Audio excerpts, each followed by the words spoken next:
Hello again and welcome to another edition of the Foster Guy Florida Golf Show. I am JP Peterson.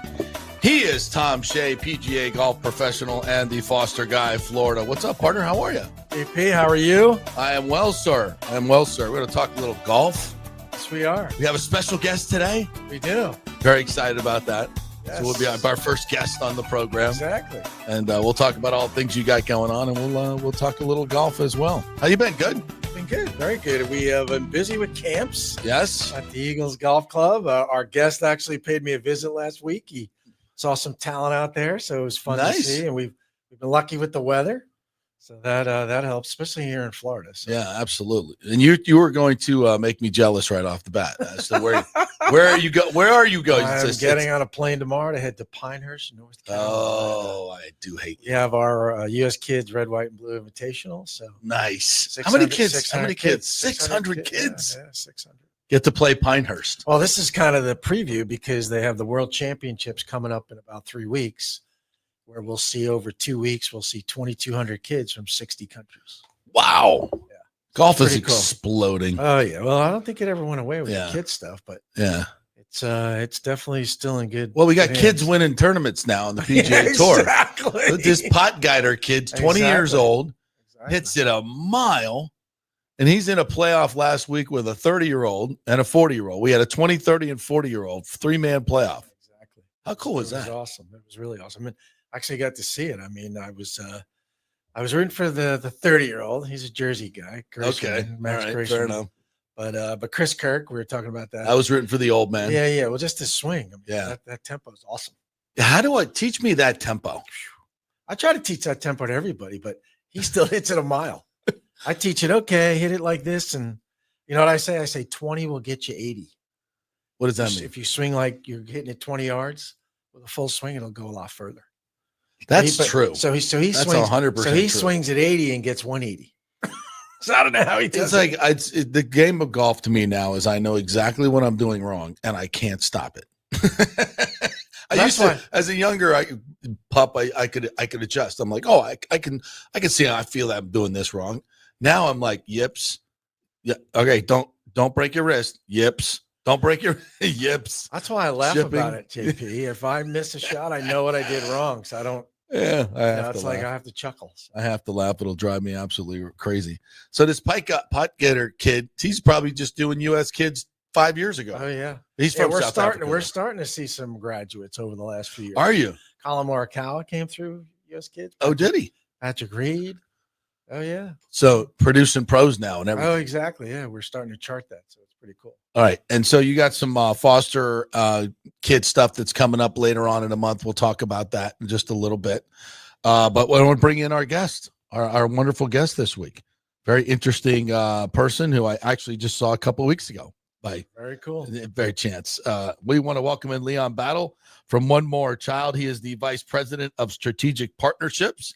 And Leon, he has a golf connection too because he works with the Paul Azinger Foundation Family Compassion Center down in Bradenton. So welcome, Leon. Thank you so much for joining us. Appreciate it. And thanks for having me. I'm honored to be the first guest. You are the first guest. But really excited. Love Tom, man. He's doing some amazing work with our foster children all over the state of Florida. And JP, had the pleasure of meeting you. So really excited to be on the podcast.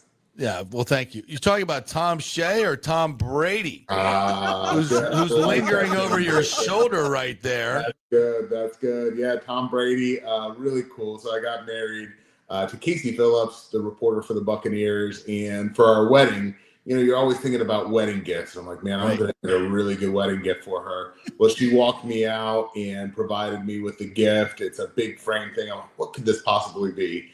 She had gotten me a signed jersey from Tom Brady while he was. How cool is that? And so having it in my office behind me is a great talking point. I have all of my wife's amazing awards behind me. Brag on her all the time. Yeah, Casey's awesome. For those of you who don't know, Casey does all the reporting for the Bucs website and all their events, and she's amazing. And we all met at the Sports Club of Tampa Bay event a couple of weeks ago. So great stuff, and you're a lucky man in many ways. Many ways. Thank you for that. Yeah. So Tom, do you guys chit chat about what you guys have been doing, working with golf, and One More Child as well? Well, I was fortunate enough to meet Leon a couple months ago, and we kind of hit it off right away. Golf seemed to be the easy connection. He's a golfer. We met through a mutual friend. He actually invited me out to play TPC. Nice. CEO and another Nice. gentleman from One More Child, and I hopefully didn't embarrass myself, but we've talked about just making the connection with the foster kids through golf. Certainly with my background, and I'll be honest with you, I didn't know much about One More Child, but they're really doing some amazing things. You mentioned the Asian Area Compassion Center. And Leon, I'd like you to tell people just what I think is really a cool program that I want to jump right into are the foster crews. Yeah. Yeah.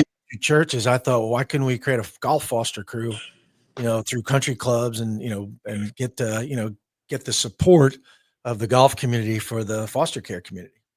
Yeah. Well, thank you so much. It was a pleasure meeting Tom. Going out and playing with him over at TPC, great course over there. And One More Child, we have a lot of guys who love to go out and hit balls around and connect with partners through that way. And so it was great to be out on the course with Tom. And naturally, we just got to start talking about how we can impact our community. One More Child, we've been around since 1904.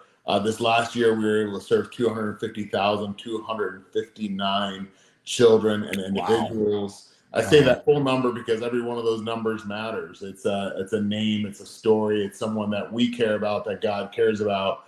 We're able to distribute over 19 million meals. We do that through foster care, anti-child sex trafficking, single moms, struggling families, and hungry children. And really, me and Tom were able to connect on that foster care side. There are so many children, unfortunately, who are in foster care in Florida. Actually, we have 14,964 children in young adults and out-of-home care. And so when we see that, we know that these children need a caring adult in their life. Actually, a former foster child at one point said, every child is one caring adult away from being a success story.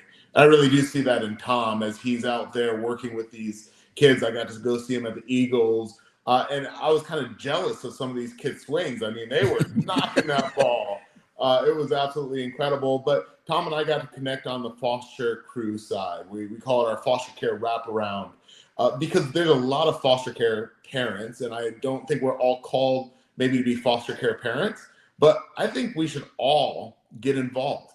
And there's so many different ways to get involved. So providing meals to foster parents and diapers. Many times, I don't think a lot of people know this, many times the children who are coming into the foster care system, when the investigator is pulling them out of that house due to abuse or neglect, that investigator is telling them, hey, throw a couple clothes into a bag, a couple of your favorite belongings. And I mean, they're going to a foster parent's house with a garbage bag full of clothes that might be stained or dirty. And our kids aren't garbage. We don't want them to carry their stuff in garbage. And so by having these people wrap around these foster parents and foster children, we can ensure when a child goes into foster home, they have good clothing and they have, maybe toys or a bicycle or whatever that may be to make that transition easier. They're already going through trauma. Let's make it a little bit easier for them. You could be a cheerleader for a foster parent. You could just be an encourager. You could be like Tom and, hey, I want to get the foster parents together and get the foster kids together and do some golf stuff or some activities. Foster parents, no one's in it for the money. So having people who are helping out provide those activities and those opportunities for the kids, it makes a world of a difference. And I really do believe we're going to see more and more success stories the more adults we can get to help out.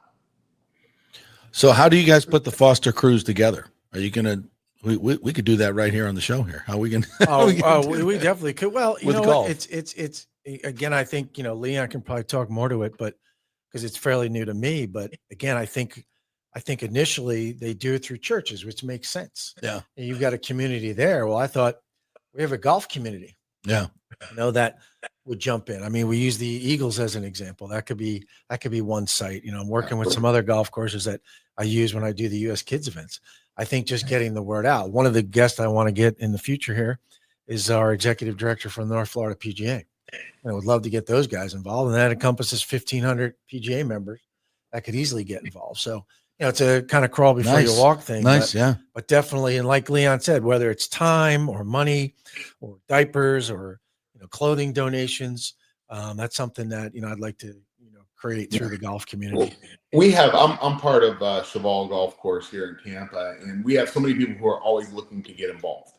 And, Tom says there's a lot of churches involved with the foster care wraparound, but it's because churches naturally are always looking for ways to get involved in the community and outlets. But we offer this to businesses and community groups. And man, I think about the golf club, and you have people of great influence who have had amazing lives, have amazing stories, and have great wisdom.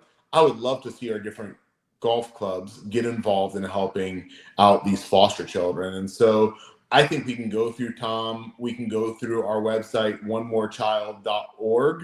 And it's called, right on our website, it's called our foster crew, our foster care wraparound. Put an inquiry through, and when you talk to us, say, hey, I heard about this through the podcast, through Tom and JP, and we'll make sure that we're creating that network. And man, I would love to see this spread throughout Florida. Yeah. So just as a parent of some stepchildren, we're going through their rooms the other day, and I have 2 garbage bags full of really nice clothes that could be going to, and we typically will take them down to the neighborhood Goodwill.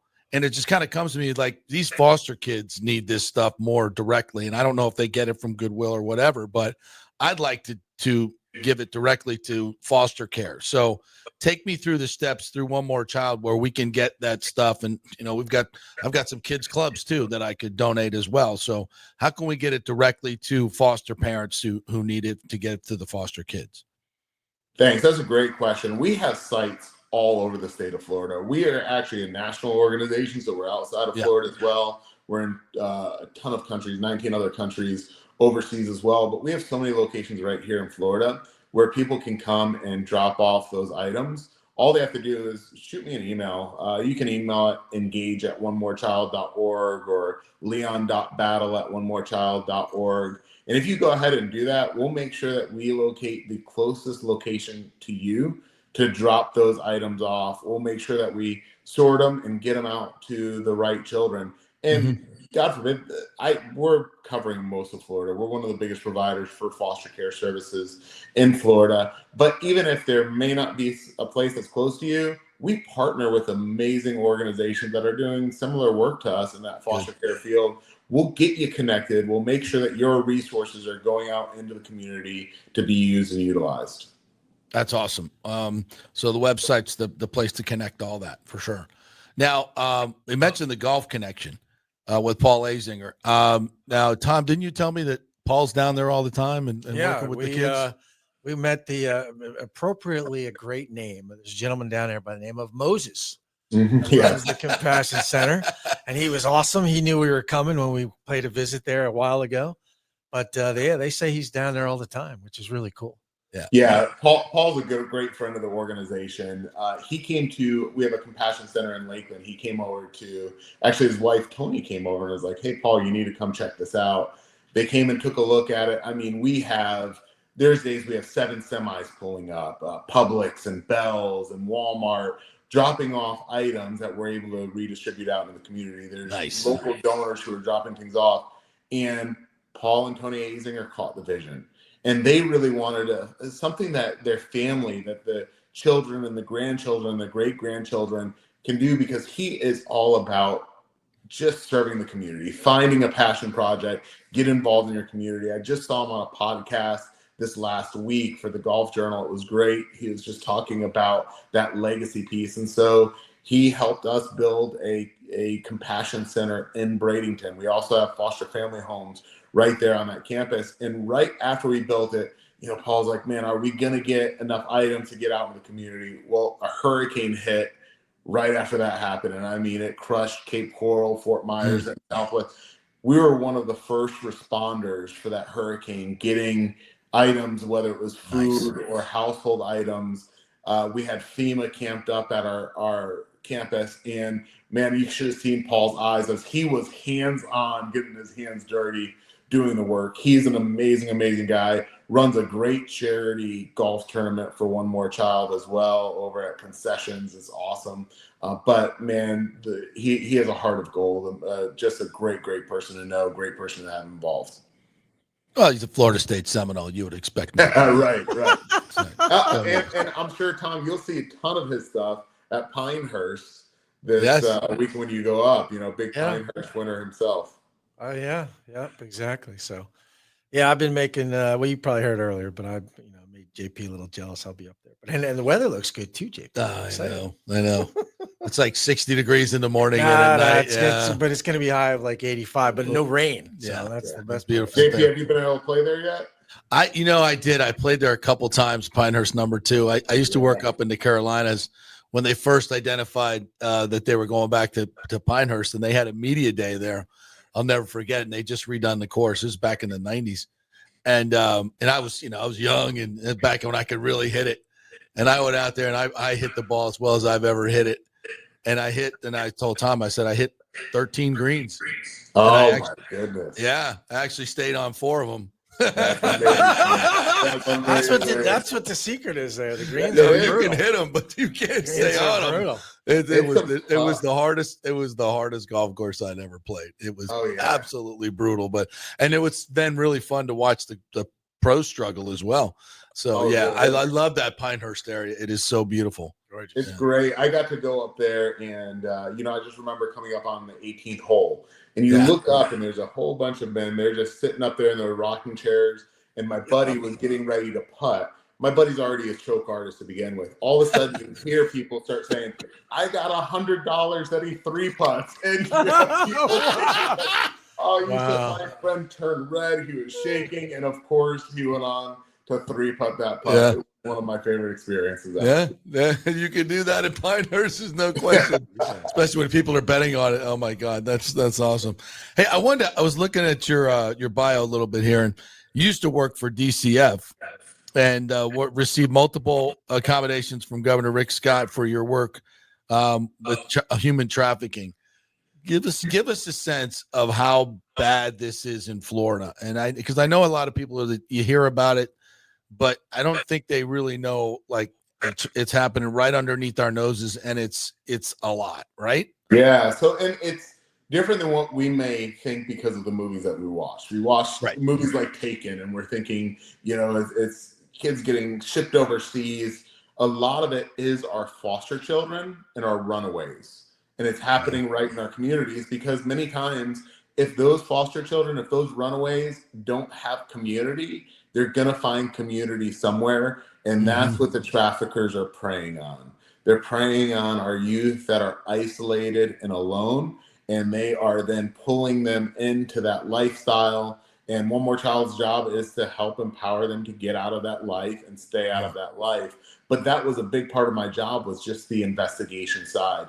It's actually a new maltreatment for the Department of Children and Families. I mean, Governor Scott had signed that Safe Harbor Act. It raised awareness, created a maltreatment. I got to really specialize in that area where I was working with DEA and FBI and Homeland Security. I mean, right in Lakeland, I had a case. His name was Mike Gallen. You can Google it. He had about 50 girls that he was trafficking out on a regular basis, whether it was in Orlando or Tampa. He'd just have houses set up, and after big entertainment events, he would bring men back to those houses.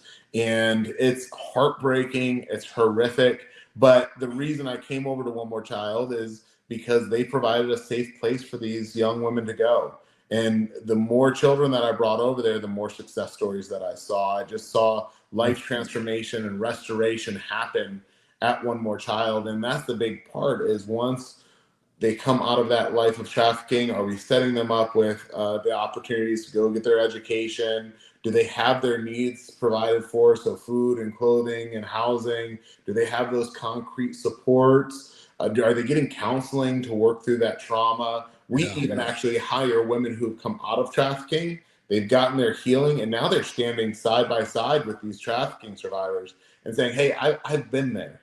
I've walked that journey. And because I got through, I know you can get through, and I'm going to be with you every step of the way. And so we're working hard on it, but we can't do any of this, whether it's foster care or anti-child sex trafficking, without the support of our community. We run a skinny staff, and we rely on people like you all, like Tom and what he does, like our community members, our churches, our businesses, our hopefully golf clubs getting involved. And that's what's going to bring an end to this crisis.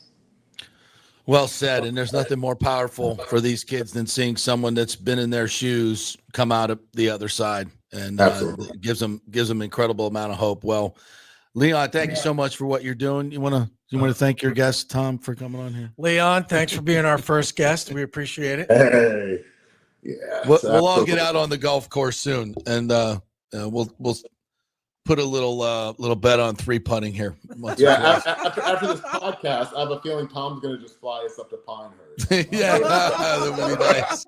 Would be nice. Fully accommodations, flight, everything. There you go. Yes. All right, Leon, thanks a bunch, man. Say hello to Casey for me. Will do. Bye. All right, thank you. Thanks, Leon.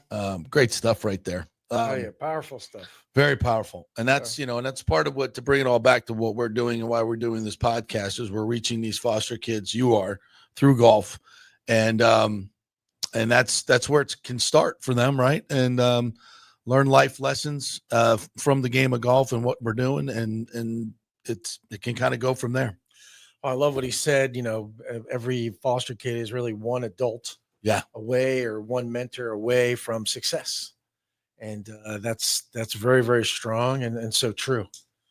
People that care, that want to get involved, there's ways to do it, and we're just going to use the vehicle of golf to pass that on. So. All right, so tell us about some of your events you got coming up, and some of the past events. Got a couple of clinics coming up. All right, with the Florida Sheriff Youth Ranches, one in Levy County, one in Nassau County, coming up on Friday the 11th, and then Monday the 14th.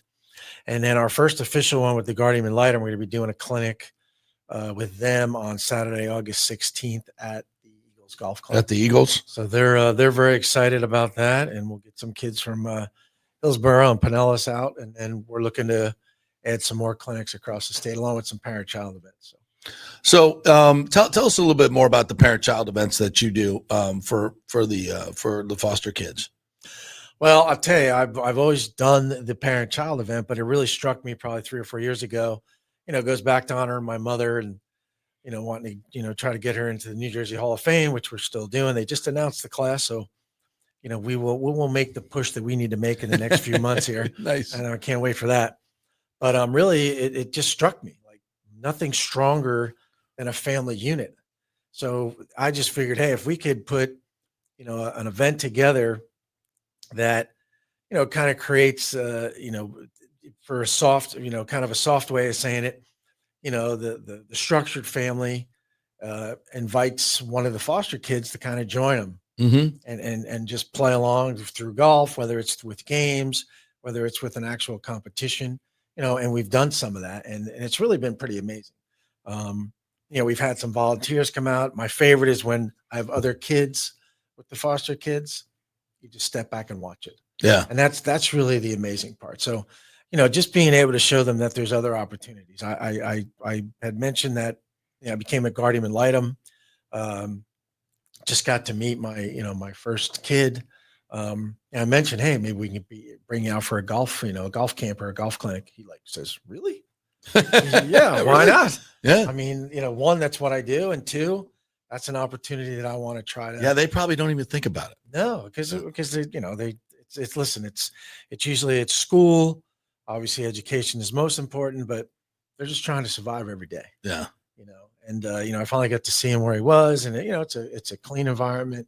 He's still battling some stuff with with some anger, but I get it, and because he doesn't want to be there, he wants to be with his family, but the family needs to be fixed before he can get back to that. And we're going to try to give him every opportunity we can to get out there. So yeah, whether it's golf or some other sports or some other avenue that he likes to do.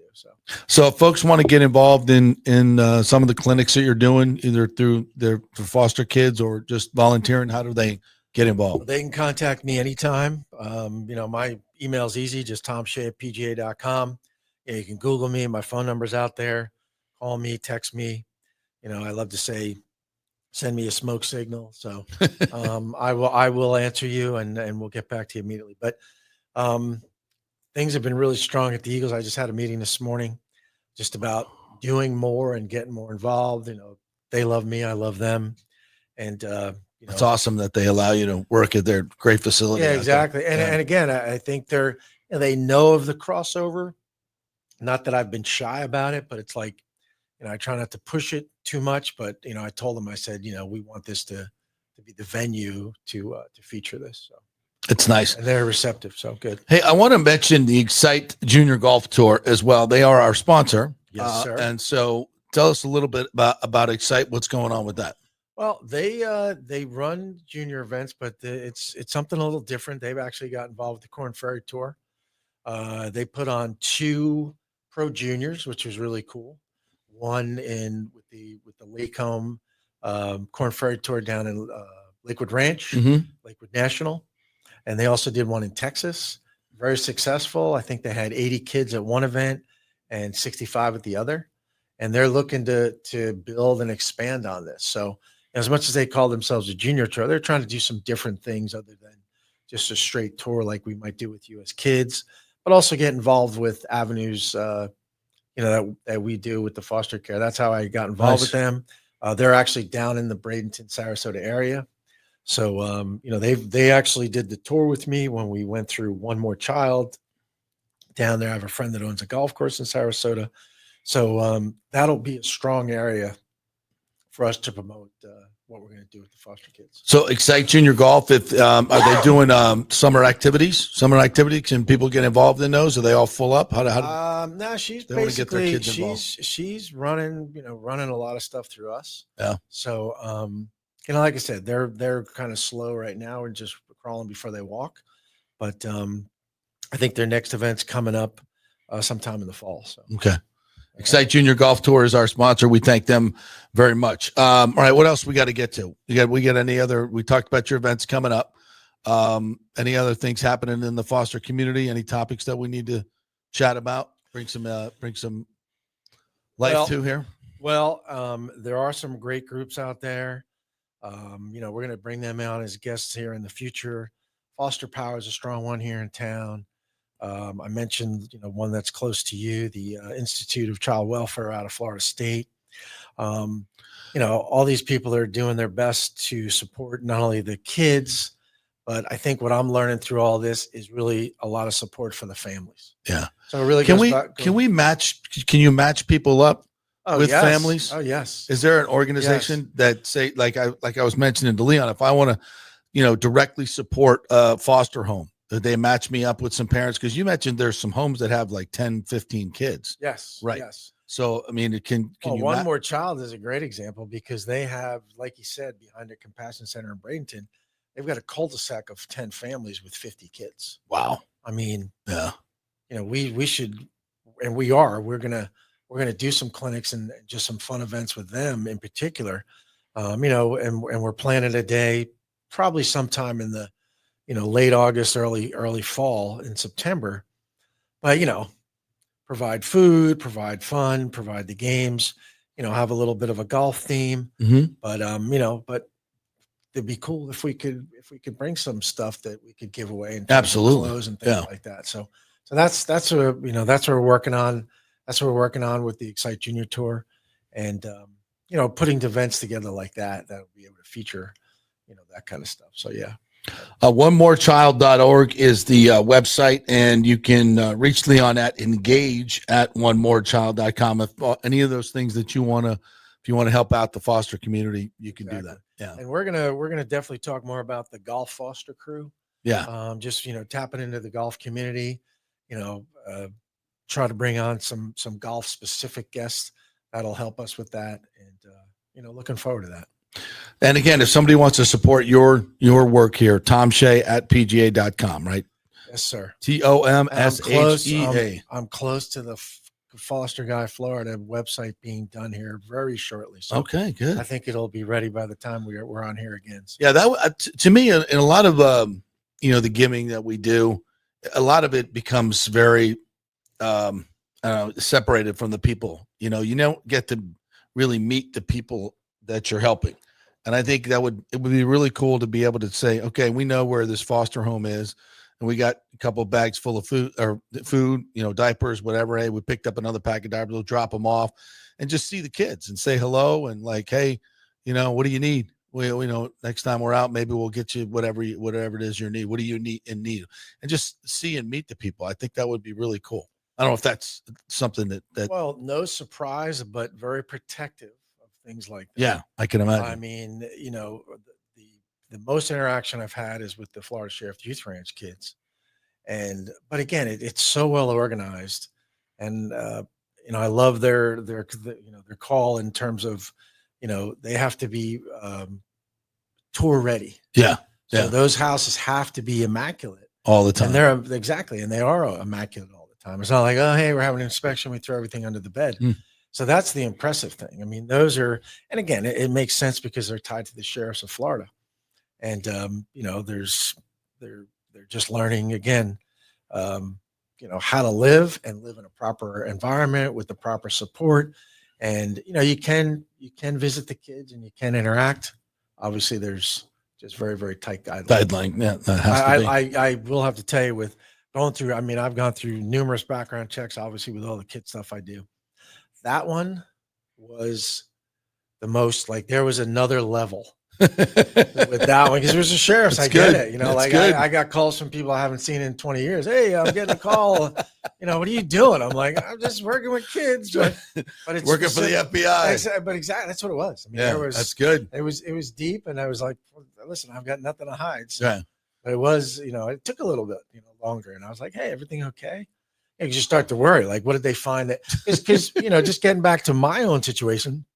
There's times when I have to fill out applications. Well, it's been a long time. I've been a Shea since I was 13. Yeah. But I was born a Burke.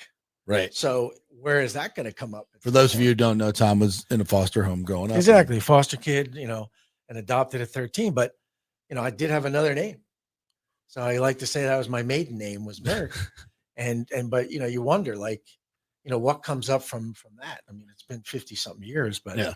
Still, you just, you're always leery of, okay, but that was a deep one. So I like to say that was a level 2 or level 3 background check with the Florida Sheriff. Well, yeah. And if folks want to become foster parents, what's the first step? Well, DCF is the one-stop shop, but you can certainly go through organizations like One More Child to get involved. Mm-hmm. Guardian Litem is a great one because, the beauty of them is they're in every judicial circuit in Florida. Mm-hmm. So basically every kid is somewhere related to being involved with the Guardian Ad Litem volunteer. And it's pretty cool because there is a lot of, once you clear them as well, and that's an extensive background check too, you have a lot of freedom, in terms of like places that, might not let you in normally. You're allowed to go in and observe and visit, you got a badge and they know you're coming and all that stuff, but that's a really good one too. So. All right. Well, we've given you a lot of places you can go and help out. And if you're into golf, you can volunteer with Tom and help out in some of the child parent clinics and all the other things that he's getting into. Anything else you want to pass along to the folks? I'll give you the feedback of Pinehurst next time I see you. Okay. All right. There's 600 kids that you'll be corralling. That should be fun. It's funny. We use 3 or 4 different sites. So it really becomes it's really like a local tour. I'm at one place. I'm actually in Longleaf, which US Kids owns. And, we'll have like 120 kids, but that's like running a local event.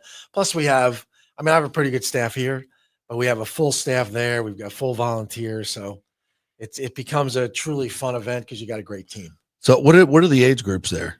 That is 5 to 14. So at 14, you're starting to see some kids really emerge that are going to be players on the national scene. Yeah, you might see a couple, and there's 14-year-olds hitting at 300 out there. Oh yeah, it's amazing. What do 14-year-olds shoot at Pinehurst or some of these? These kids go under par. Listen, they had years ago the kid. I want to say the kid Philip Dunham. His kid's name out of Jacksonville. He's 15, 16 now. At 10, this is 3 rounds. Grant you, at 10 years old, he was 24 under par. Oh, shut up. 24 under par. Shut up. 24 under par. How like what distance? They're probably shooting from like 5,000 yards, but still. 24 under par? 10 years old. 10 years old. 10 years old? Yeah, 24 under. Yep. He probably never hits it out of the fairway. Yeah. He don't know the out of bounds. I know. He has not been to places I've been. It seems to be the trend though, as they get older, because they are good and they're bigger and stronger, then they do start hitting it crooked. Yeah. Like they come back to reality. Yeah. He won. I think he won like 4 or 5 world championships in a row. And then I think when he got to like 12 or 13, all of a sudden it was like, wow, he's human. Yeah. He only shot 65 instead of 61. That's still making a lot of putts. Somebody else was shooting 64, but you're absolutely right. Oh yeah. Man, it's hilarious. It's insane. It's hilarious. So. All right, Tommy. Well, good stuff. We'll be back next time for episode 3. If you missed episode 1, you can check it out in your places that you get podcasts. Just Google the podcast and you will find out everything. Foster Guy Florida Golf Show is what we call it. So Google it and you can find all our other episodes. Tommy, great job. Our thanks to Leon Battle, our first guest. Yes, did a great job. JP, thank you as always. All right, and we will see you guys next time on the next episode. We'll see you then.